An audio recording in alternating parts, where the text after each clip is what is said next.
तो चलिए शुरू करते हैं एक ऐसी कहानी जो एक पिज्जा डिलीवरी बॉय के बारे में है। एक ऐसी डिलीवरी जो उसकी जिंदगी की सबसे खौफनाक रात में तब्दील हो जाती है। सोचिए, रात के 11:50 हुए हैं। बाहर मूसलाधार बारिश हो रही है। ऐसा लग रहा है जैसे आसमान फट पड़ेगा। क्रेजी पिज्जा की दुकान के अंदर बस ओवन के ठंडे होने की एक हल्की सी आवाज है और बाकी एक अजीब सा भारी सन्नाटा। और इसी गहरे सन्नाटे के बीच कहानी का असली खेल शुरू होता है। एक आखिरी ऑर्डर, एक ऐसा ऑर्डर जो सब कुछ बदलने वाला था। दुकान में है रोहन, हमारा डिलीवरी बॉय। वो अपनी शिफ्ट खत्म कर चुका है और घर जाने के लिए बिल्कुल तैयार है।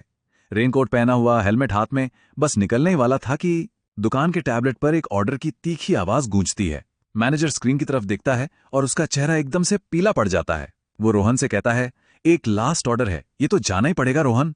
रोहन साफ मना कर देता है, भाई इतनी रात और ऐसी बारिश में कौन जाएगा।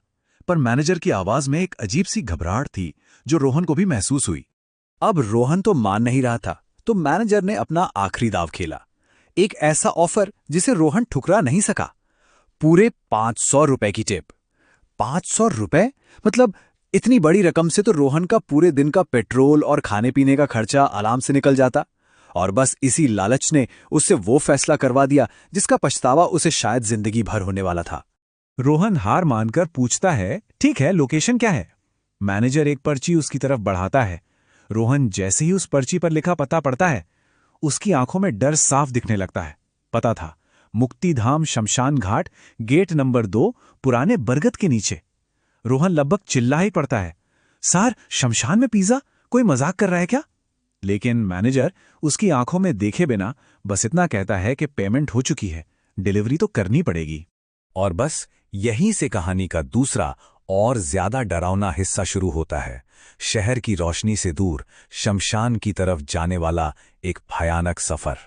रोहन अपनी बाइक पर निकल पड़ता है। शहर की सड़कें सुनसान हैं। जैसे जैसे वो शहर से बाहर शमशान की तरफ बढ़ता है, अंधेरा और सन्नाटा दोनों ही और गहरे होते जाते हैं।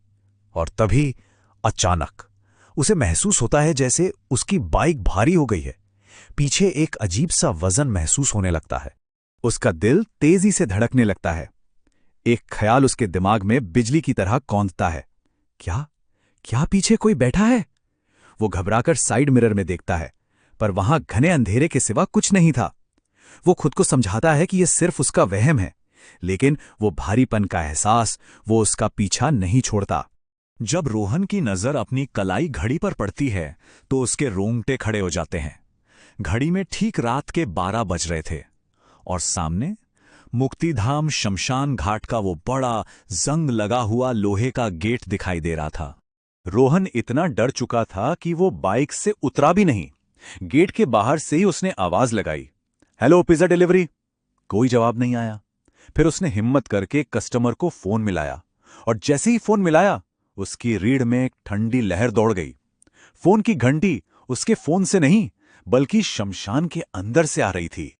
और अब कहानी अपने सबसे खौफनाक मोड़ पर पहुंच चुकी थी। रोहन डरते डरते, कांपते हुए अपनी बाइक गेट के अंदर ले जाता है। अंदर घुसते ही हवा बर्फीली हो गई। कुछ दूर जाने पर उसे वो बरगद का पेड़ दिखा और उसके नीचे एक बेंच पर एक आदमी बैठा था, बिल्कुल शांत, एकदम स्थिर। रोहन कांपती आवाज में कहता है, सर, आपका पिज्जा। उस आदमी ने अपना हाथ आगे बढ़ाया। जैसे ही रोहन की उंगलियां उसके हाथ से छुईं, रोहन के पूरे बदन में जैसे बिजली दौड़ गई। ये ठंड बारिश वाली ठंड नहीं थी, ये मौत की ठंड थी। वो आदमी पिज्जा बॉक्स लेते हुए बहुत धीरे से कहता है, आज मेरी सालगिरह है। रोहन डरते डरते पूछ लेता है, शादी की सालगिरह सर? आदमी अपनी गहरी खाली आंखें उठाकर रोहन की तरफ देखता और कहता है, नहीं, मरने की सालगिरह। इससे पहले कि रोहन कुछ समझ पाता, उस आदमी ने पिज्जा का डिब्बा खोला और अगले ही पल आंखों के सामने वो ताजा गरम पिज्जा सड़ने लगा। चीज काली पड़ गई, ब्रेड पर हरी हरी फफूंद उगाई और देखते देखते बस कुछ ही सेकंड में वो पिज्जा ऐसा लग रहा था जैसे हफ्तों पुराना हो। और फिर उस आदमी ने पिज्जा का वो सड़ा हुआ टुकड़ा रोहन की तरफ बढ़ाते हुए पूछा, खाओगे? बस यही वो पल था जब रोहन का सारा डर एक चीख में बदल गया। उसने एक पल भी नहीं सोचा, बाइक का एक्सीलरेटर पूरा घुमाया और पागलों की तरह वहां से भाग निकला। रोहन बस अपनी जान बचाकर भाग रहा था। उसे लगा कि वो बच गया, लेकिन कहानी अभी खत्म कहाँ हुई थी। असली खतरा तो अब उसका इंतजार कर रहा था। तभी उसका फोन बजता है। स्क्रीन पर मैनेजर का नाम चमक रहा था। रोहन फोन उठाता है और दूसरी तरफ से मैनेजर की घबराई हुई, चीखती हुई आवाज आती है, रोहन, उस पते पर मत जाना, वो वापस आ गया है, मैंने सोचा था। और फोन कट जाता है। रोहन बार बार फोन लगाता है पर फोन नहीं लगता। वो समझ जाता है दुकान पर कुछ बहुत बुरा हो चुका है। जब तक रोहन वापस दुकान पहुंचा, रात का 1 बज चुका था। बारिश तो रुक गई थी, पर पूरे शहर पर एक अजीब सी ठंडी धुंध छा गई थी। दुकान की लाइटें जल रही थीं, जिसे देखकर रोहन को एक पल के लिए राहत मिली। लेकिन ये राहत बस कुछ पलों की ही मेहमान थी। दुकान के अंदर जो सच उसका इंतजार कर रहा था, वो शमशान की उस रात से भी ज्यादा भयानक था।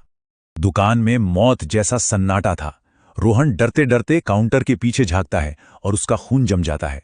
मैनेजर जमीन पर पड़ा था, मरा हुआ। उसका शरीर अकड़ चुका था, आंखें डर से फटी हुई थीं और चेहरे पर दर्द का नहीं बल्कि किसी जानी पहचानी चीज को देखने का खौफ साफ दिख रहा था। उसका एक हाथ अब भी ऑर्डर वाले टैबलेट पर रखा हुआ था। रोहन के हाथ कांप रहे थे। उसने टैबलेट उठाया। स्क्रीन पर डिलीवरी सक्सेसफुल दिखा रही थी, लेकिन ठीक उसके नीचे कस्टमर का एक नया मैसेज था। मैसेज में लिखा था, खाना स्वादिष्ट था, चिंता मत करो, मैं टिप देने खुद आ रहा हूं। जैसे ही रोहन ने यह मैसेज पढ़ा, उसने झटके से अपना सिर उठाया और दरवाजे की तरफ देखा। दुकान के कांच के दरवाजे के ठीक उस पार धुंध में लिपटी सड़क पर एक काली परछाई खड़ी थी, और वो परछाई धीरे धीरे दरवाजे की तरफ बढ़ रही थी। वो परछाई दुकान के अंदर आ जाती है।